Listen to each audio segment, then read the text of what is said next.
Billahi. Jadi tidak boleh kita sama Tuhannya beda berdua. Tidak bisa kita sama-sama itu. Kalau kita bareng-bareng itu lah gantian aja ke tempatmu sama-sama setahun, nanti kamu ganti ke tempat saya nanti sama-sama setahun. Itu tidak boleh. Kenapa? Karena konsepnya adalah ditutup di acara itu. Lakum dinukum waliyadin. Bagimu agama kamu. Silakan ibadah sesuai dengan keyakinan Anda. Kami tidak waliyadin, dan bagiku agamaku. Biarkan aku beribadah sesuai agamaku dan jangan kamu mengganggu. Itu konsepnya. Sehingga ibadah bareng-bareng tidak boleh. Kenapa? Tuhannya beda. Nah sana, Bapak Ibu, sejak turunnya Rasulullah Muhammad SAW, maka agama Samawi atau pemeluk kitab Samawi itu semuanya harus meninggalkan kitabnya dan ikut kepada ajaran yang dibawa oleh Nabi SAW. Sebelum Nabi itu ada Nabi Isa, bahwa kitab apa? Injil. Sebelum Nabi Isa ada Nabi Musa, bahwa kitab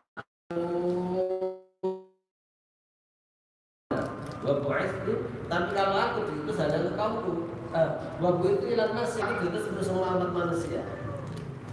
Jadi kalau Nabi Musa ada Nabi Isa ada Nasrani, Nabi Rasul untuk semuanya. Mereka pengikut Nabi sebelum Rasulullah Muhammad yang tidak mau ikut dengan ajaran yang dibawa oleh Rasulullah Muhammad itu dianggap tidak iman, tidak Islam. Jadi Bapak Ibu, orang Yahudi, orang Nasrani itu dianggap tidak iman atau dianggap kafir bukan karena tidak percaya bahwa Allah nggak ada. Percaya mereka. Kalau ditanya dalam Quran diabadikan ya. Jadi wala in sa'altahum man khalaqas samawati wal ardh. Kalau mereka orang kafir itu kamu tanya, layak man khalaqas samawati wal ardh, siapa yang menciptakan langit dan bumi? Layaqulunnallaha. Pasti mereka menjawab, menciptakan langit dan bumi Allah. Tapi dia tidak Islam, dia yakin. Kenapa tidak Islam? Karena menolak risalah yang dibawa oleh Rasulullah. Jadi hati-hati ya. Jadi orang nggak iman itu bukan hanya karena dia tidak percaya sama Allah ada, bukan itu bukannya. Orang Yahudi Nasrani itu dia percaya dia, tetapi dia nggak Islam. Kenapa? Karena dia tidak mau ikut risalah yang dibawanya. Nah, ketika persoalan disampaikan ke sahabat, ada sahabat Nabi namanya Salman Al-Faris. Jadi kan Nabi jelaskan semua orang yang tidak ikut agamaku maka dia sesat. Dia tidak Islam lagi, dia tidak ada iman. Nah, si Salman itu bingung. Dia tanya, wahai Nabi, wahai Rasul, bagaimana dengan teman-temanku? Salman itu sahabat dari Persia. Dari Persia.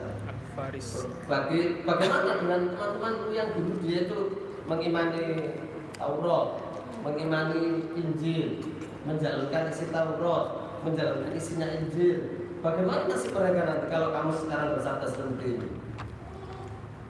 Kemudian jadi dijelaskan itu turun ayat innal ladzina amanu wal ladzina hadu wan nasara was-sabiina man 'amila sholihan.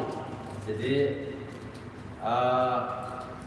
sesungguhnya orang-orang yang beriman, yaitu orang Yahudi, orang Nasrani, selama mereka beriman ya, Yahudi beriman kepada Tauratnya, Nasrani beriman kepada Injilnya, wa amila sholihan, kemudian mengamalkan isinya Taurat yang Yahudi, kemudian yang Nasrani mengamalkan isinya Injil, maka falahum ajruhum 'inda rabbihim, mereka mendapat pahala dari Rabbnya. Dapat pahala mereka. Jadi mereka dapat pahala. Mereka bisa masuk surga. Tapi itu di dalam surat Al-Baqarah ayat 62. Dijelaskan dalam tafsirnya. Semua sama penjelasan dalam tafsir. Kalau yang saya baca kebetulan kalau salah di Ibnu Katsir Al-Qurtubi, intinya sama. Maksudnya apa yang ini berkara yang ini Nasrani dia masuk surga. Wa fala majru 'inda rabbihim wa la khaufun 'alaihim wa la hum yahzanun. Mereka dapat pahala kalau berbuat baik. Orang yang Nasrani. Maksudnya kan ditolak. Di situ dijelaskan maksudnya sebelum kedatangan Nabi SAW sebagai Rasul. Sebelum Nabi diangkat sebagai Rasul, sebelum bawa Islam. Makanya ketika saya baca tafsir dari ayat Inna dina indallahil Islam, sesungguhnya agama yang di sisi Allah, bagi Allah hanya Islam. Itu tafsirnya begini. Hadil ayat ikhbarun minallahi ta'ala. Ayat ini bentuk informasi kabar dari Allah bi anna la dina alladzi yaqbalu indallah, yang menjelaskan bahwa tidak ada agama yang diterima oleh Allah alladzi yaqbalu indallah siwal Islam, kecuali hanya Islam. Jadi bukan menjelaskan ayat itu begitu. Inna dina 'indallahi Islam. Maksudnya apa? La dina alladzi yaqbaluhu Allahu tidak 'indallahi illa al-siwal Islam. Tidak ada agama yang diterima oleh Allah kecuali Islam. Faman, maka barang siapa laqiyallaha, barang siapa bertemu dengan Allah, maksudnya nanti di hari akhirat, ba'da bi'tsatin Nabi sallallahu alaihi wasallam, setelah diutusnya Nabi Muhammad sallallahu alaihi wasallam sebagai Rasul, sebagai seorang Nabi, ala risalah atau ala din ghairi dini Muhammad, dia memiliki agama selain yang dibawa oleh Rasul Muhammad, falaisa mutaqabbal, ini benar.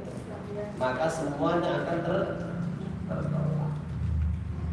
Tertolak semuanya. Jadi oleh karena itu din yang hak hanya Islam, hanya Islam. Jadi nggak sekarang ini enggak. Jadi itu sudah clear ya, bahwa inna dina indallahil Islam. Jadi kalau orang itu memilih selain Islam sebagai agama dia, namanya tertolak. Wa may yabtaghi ghairal islami dinan fala yuqbala minhu wa huwa fil akhirati minal khasirin. Barang siapa yang memilih selain Islam sebagai agama dia, maka semua amalnya tertolak. Jadi di akhirat ya rugi. Maksudnya rugi apa? Aisyidatul adab fil akhirat, tafsir jelaskan. Adabnya sangat pedih di akhirat. Kenapa? Fi jahannam khalidina fiha. Ya dia akan ada di neraka jahanam dan abadi. Bapak Ibu, kalau orang jadi kita kadang melihat orang itu begitu. Dia itu meskipun tidak Islam tapi baik. Oh itu kan begitu. Dia meskipun tidak Islam baik. Ya tidak apa-apa, tapi kita nggak boleh salah mandang itu. Kebaikan itu tidak akan ada gunanya bagi orang itu. Masih ingat dulu ada namanya Bunda Teresia. Dia kalau tidak salah suka melakukan aktivitas sosial.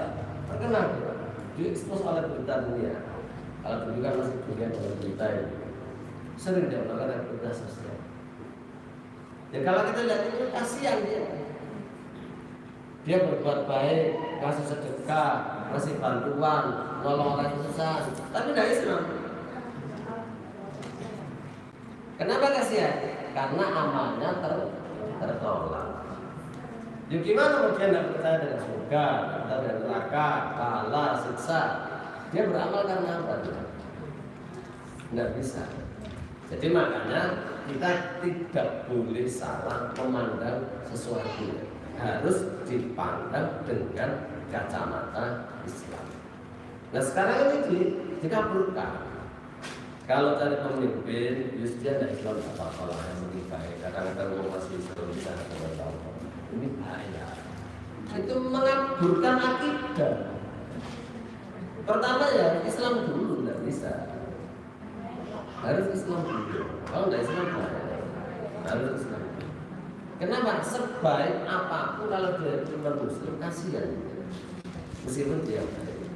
Jadi, tetapi bagi orang yang dia itu jadi apa Muslim sekecil apapun amal kebaikan itu kan ada diganjar oleh Allah Taala.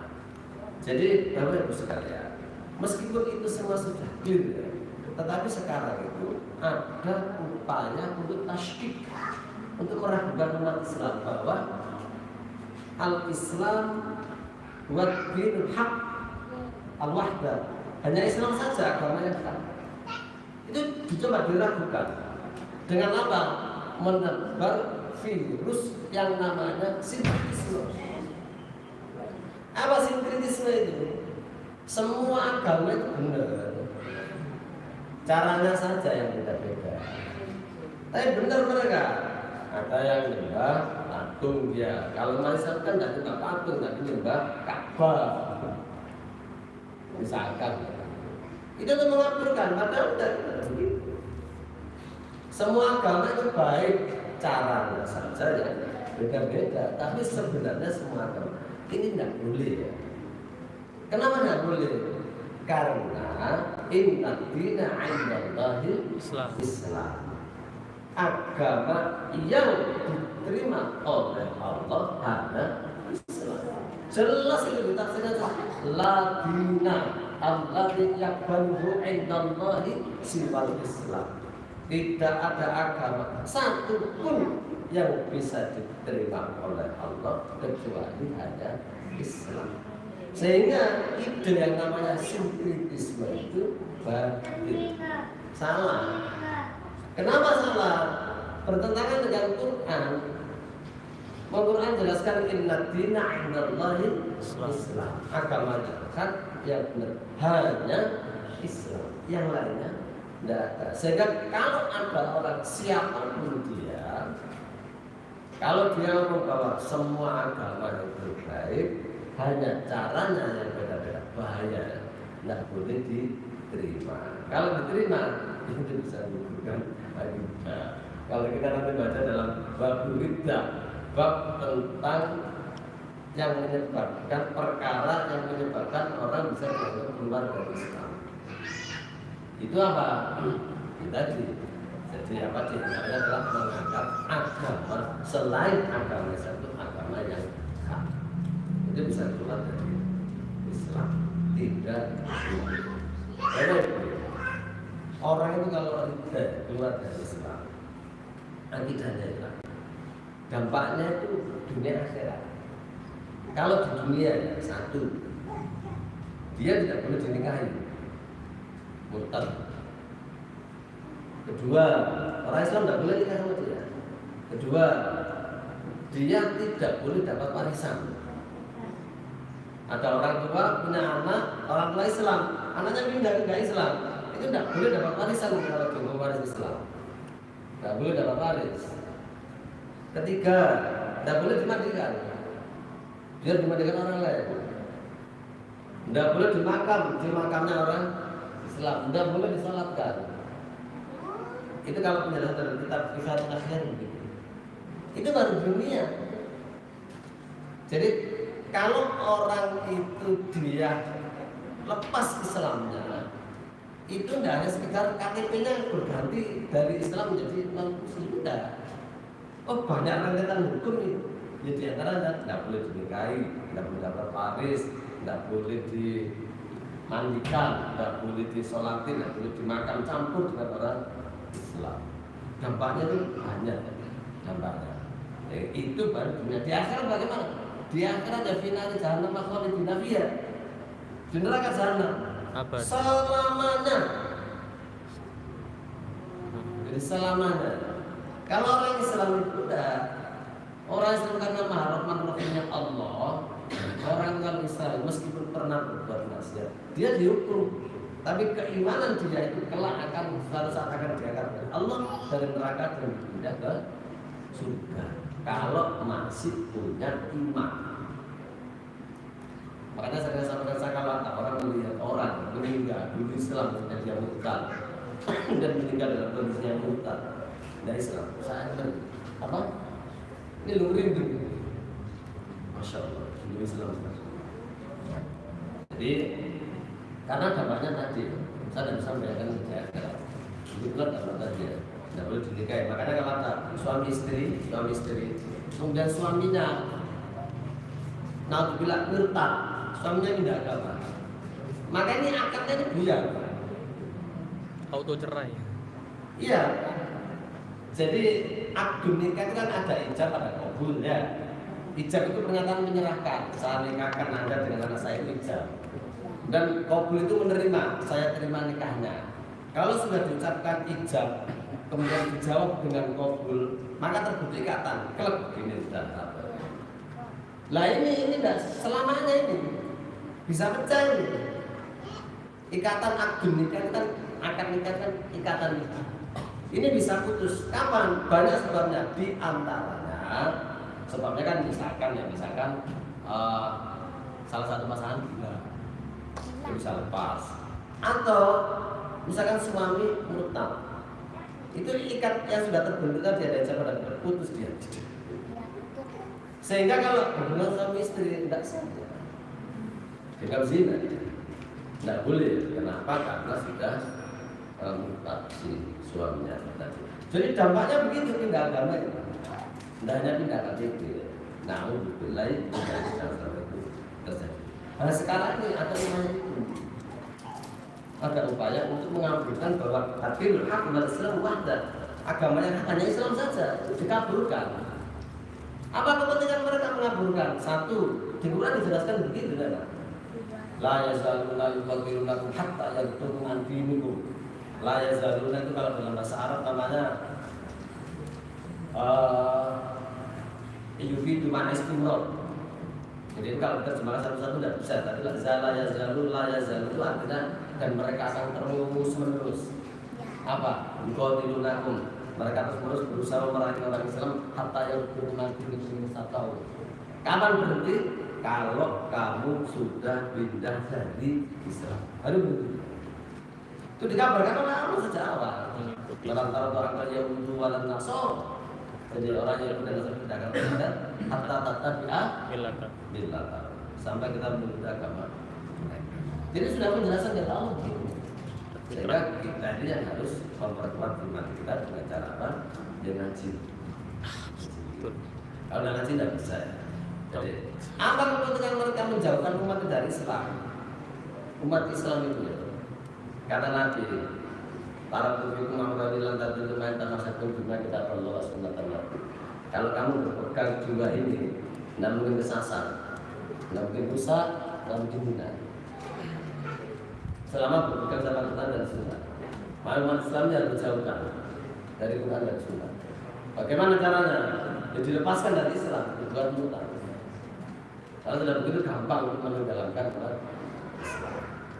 Jadi itu tentang keimanan. Sehingga kembali ke tadi bahwa konsep tasawuf itu konsepnya sederhana.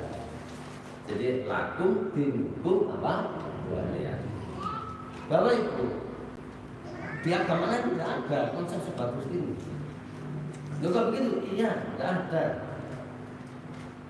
Coba ya, di dalam lintasan sejarah ini tidak ada peradaban yang paling memuliakan yang berbeda agamanya kecuali peradaban Islam.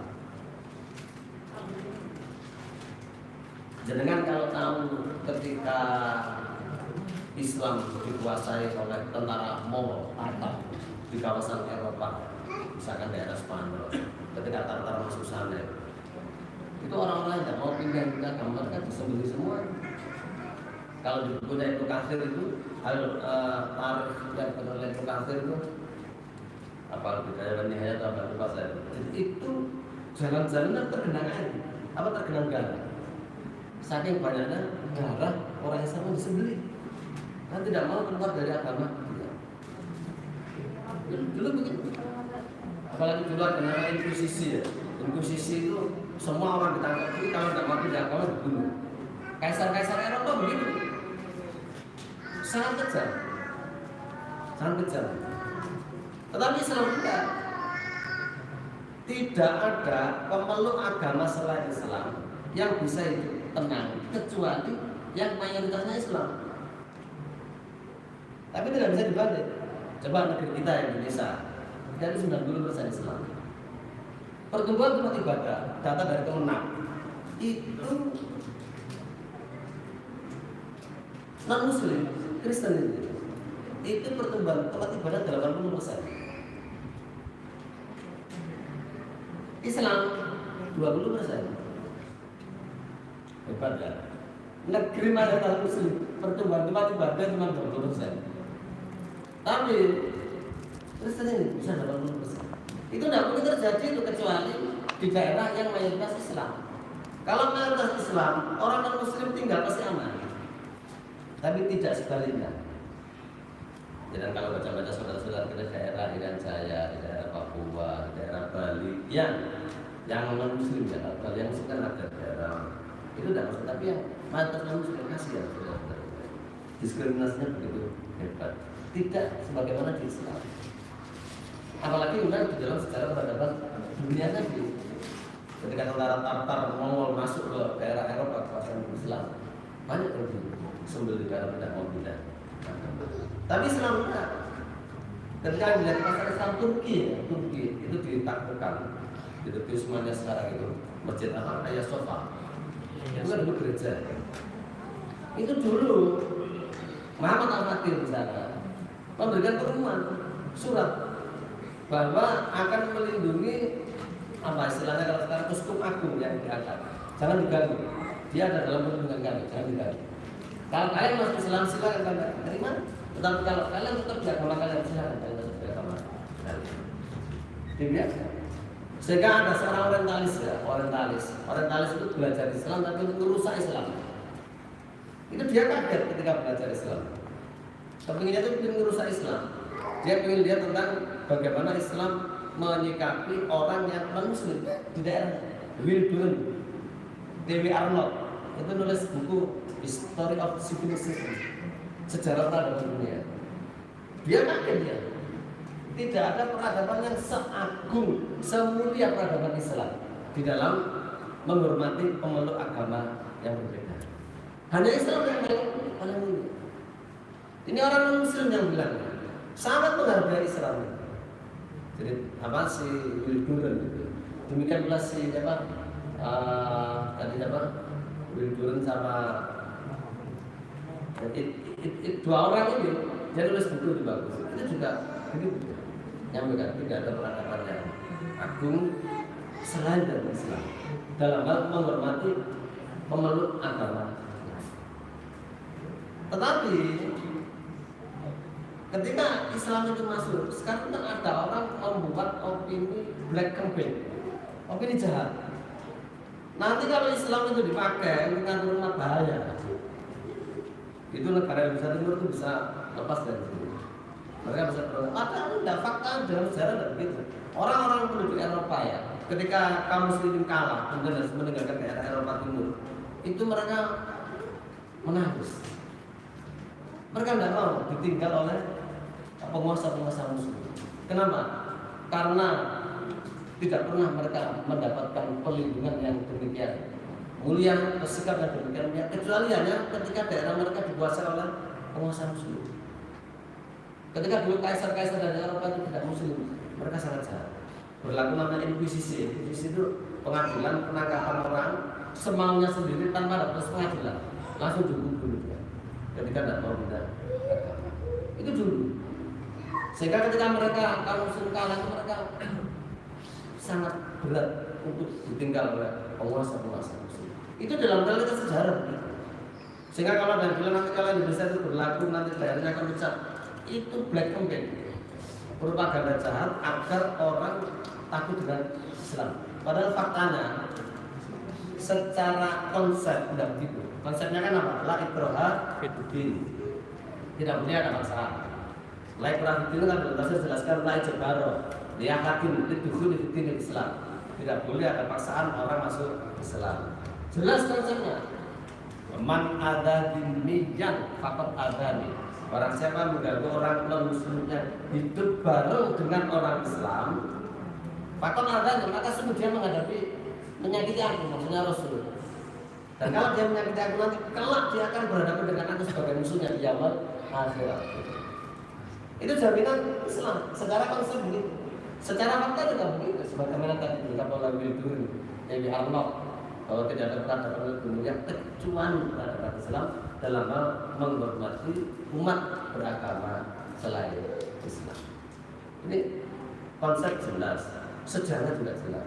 Kalau kemudian ada yang takut bahwa kalau Islam itu dipakai akan bisa membuat terpecah belah, itu namanya black campaign, propaganda jahat agar orang takut dengan Islam.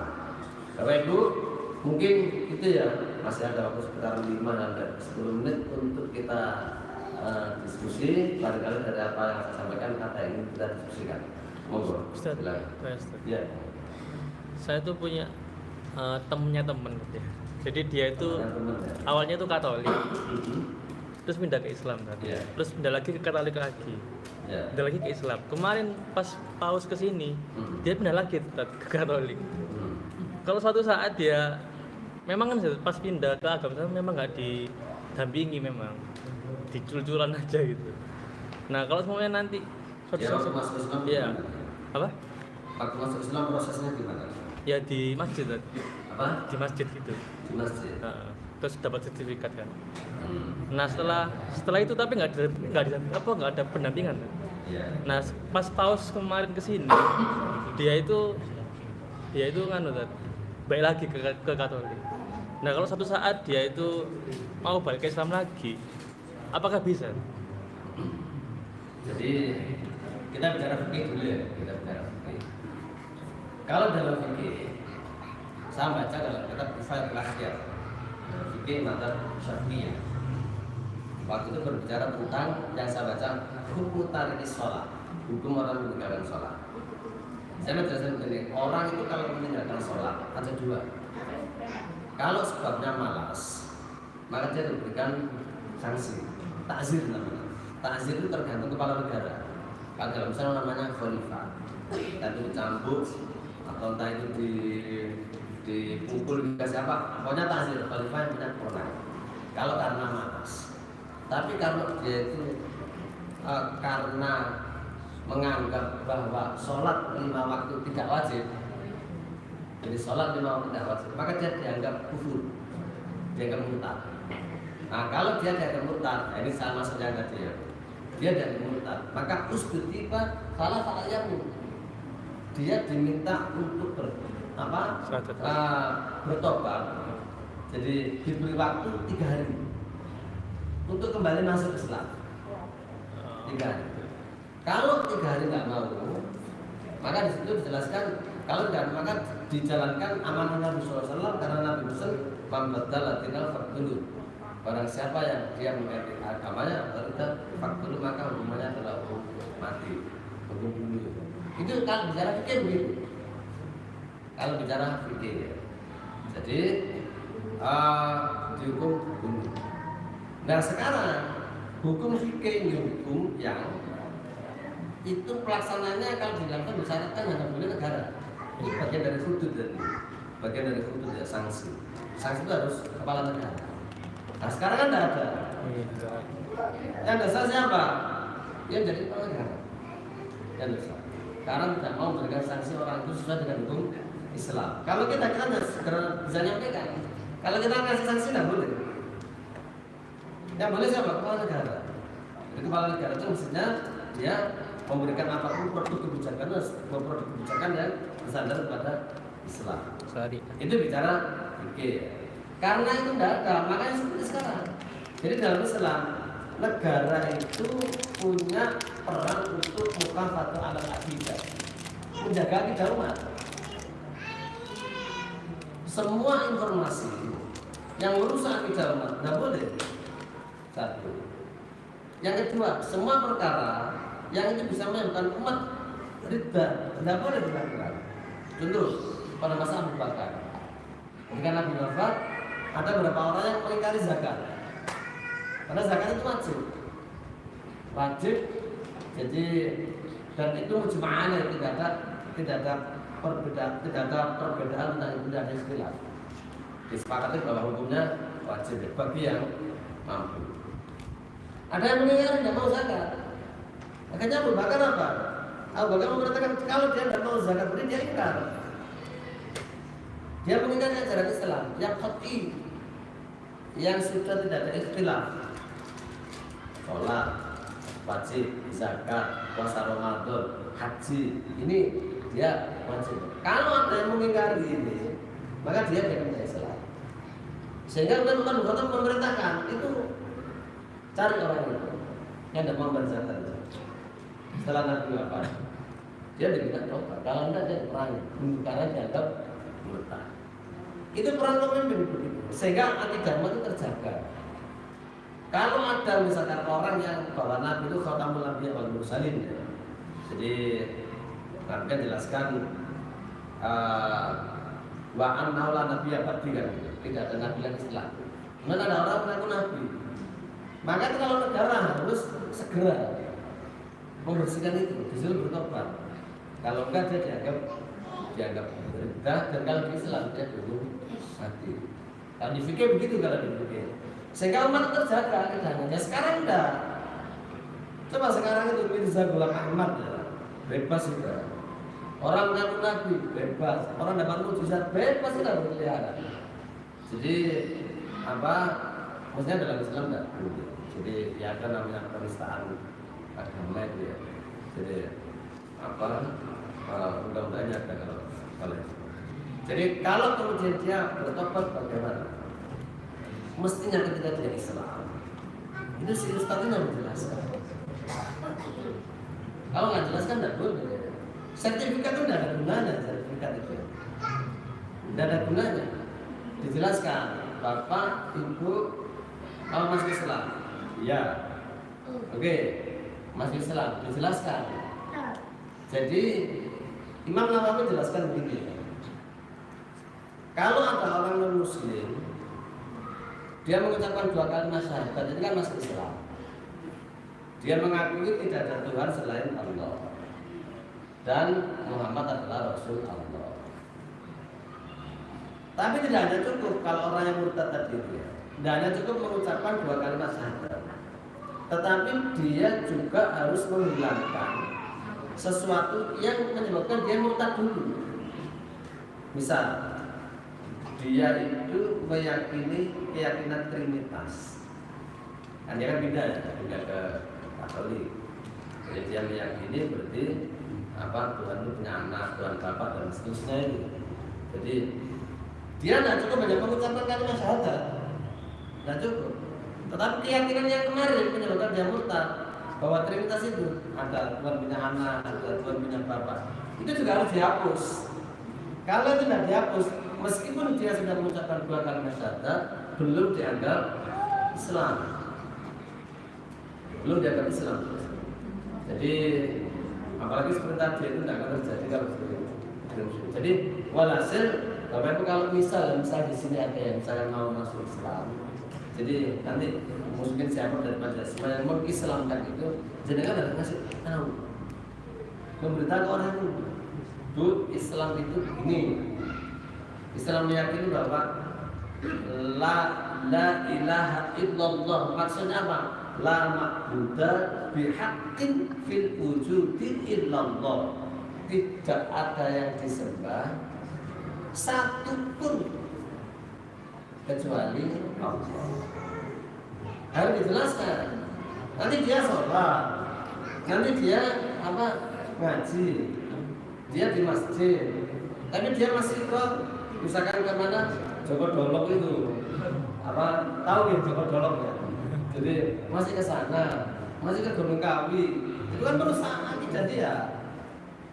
Islam itu lama bukan yakin. Tidak boleh ada Tuhan lain. Kalau dia mengakui Allah sebagai Tuhan yang mengatur hidup dia, kemudian dia mengakui ada zat lain yang juga bisa mengatur hidup dia, itu belum tauhid namanya. Tauhid itu paling gampang dulu saya bahasakan itu nggak boleh selingkuh. Tuhan hanya Allah saja. Nggak boleh Tuhannya Allah kemudian punya Tuhan yang lain. Coba dulu kita orang Kidul, jadi Gunung Kawi, nggak boleh dia. Kemudian Tuhannya banyak dia. Kalau Tuhannya banyak itu berarti selingkuh dia. Kalau selingkuh dia nggak tahu. Tauhid itu ajaran tauhid, wahada itu kan apa ya? Apa kalau diterjemahkan itu? Ya paling gampang tadi tidak apa? Nggak boleh selingkuh. Antadan itu apa ya terjemahannya? Apa? Kita bilang antadan itu seperti sekutu. Makhluk lain yang punya posisi sama dengan Allah. Itu antadan. Tandingan. Iya tandingan. Jangan sekali-kali kamu buat Tuhan lain tandingan. Kamu yakin bahwa yang untuk hidup kamu Allah, tapi kamu juga yakin Joko Dolo bisa untuk kamu. Kamu yakin, nah itu tidak boleh. Kenapa? Karena yang namanya tauhid itu harus menggunakan semua jenis selain Allah. Makanya la ilaha di fathah, bukan di dhamma.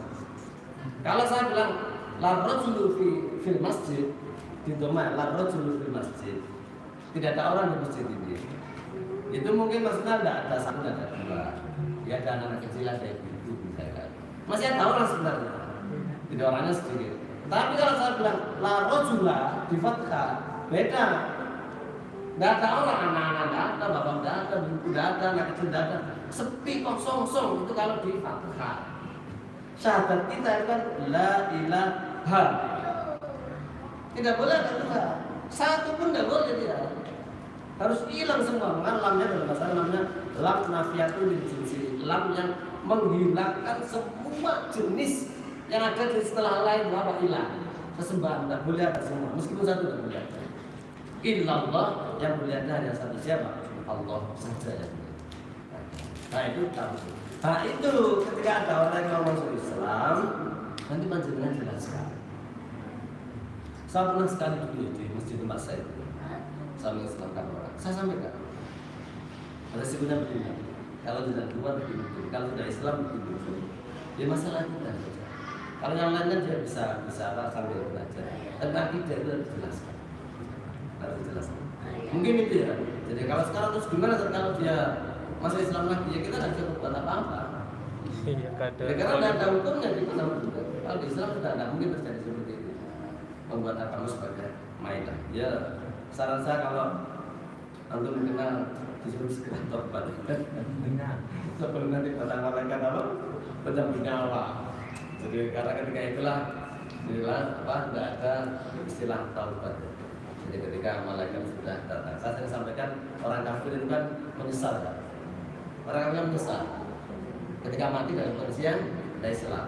Di surat Ali Imran, ya Allah, saya menyesal ya, kenapa menyesal dari Islam? Saya ingin diambil Islam, saya sedekahkan semua harta saya. Kata Allah, meskipun kamu sedekah dengan emas sebesar bumi, tidak mungkin diambil beriman kan? Jadi Bapak Ibu, iman kita itu kalau diukur dengan emas, besarnya adalah sak bumi, itu masih mulia iman kita. Makanya bakal kamu itu naik lawan muslimun. Tidak boleh kita itu meninggal kecuali harus dalam kondisi Islam.